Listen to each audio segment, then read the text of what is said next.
Wanamaker. In the summer of 1838, John Wanamaker was born in Philadelphia. His father was a brick maker, and while out of school mornings, nights, and Saturdays, the boy John was engaged in turning bricks which were laid in the sun to dry. Thus early, those habits of industry were instilled into the lad, who by his own diligence was destined to one day become the merchant prince of Philadelphia.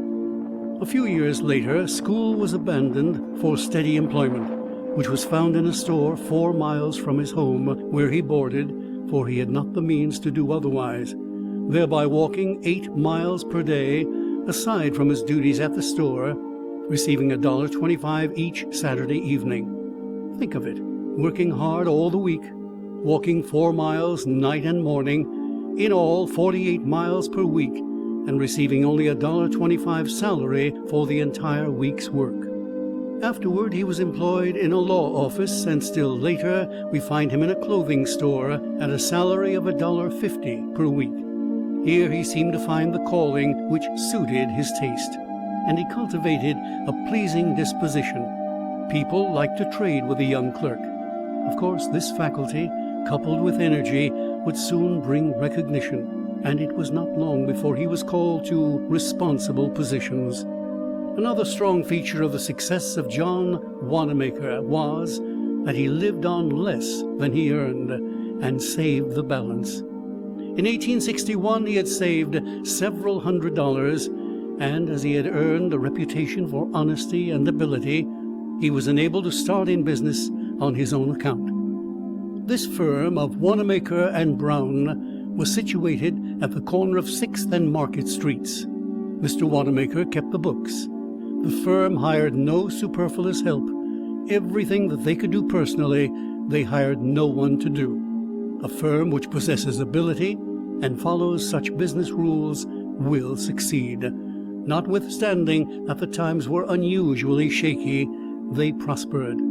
As the business increased, other stores were opened, and John Wanamaker, the poor clerk, after a period of 20 years of enterprise, pushed by energy, controlled a force of 6,000 employees. Not only does the firm handle clothing, but every conceivable article generally found in retail trade, the establishment being the largest in the great city of brotherly love.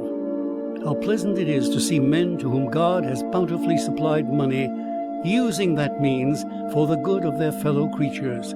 Among the liberal, whole-souled millionaires of our country, John Wanamaker is to be found.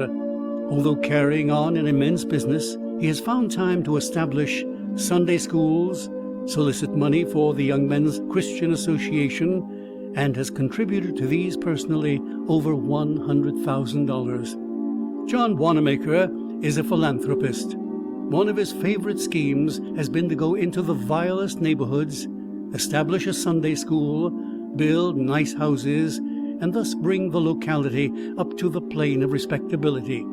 He was looked to for aid when the centennial was projected, and it is needless to say that it was not found wanting. The secret of his great success is his indefatigable industry and a thorough mastery of his business. He is one of the most enterprising merchants in history. End of Section 8. John Wanamaker.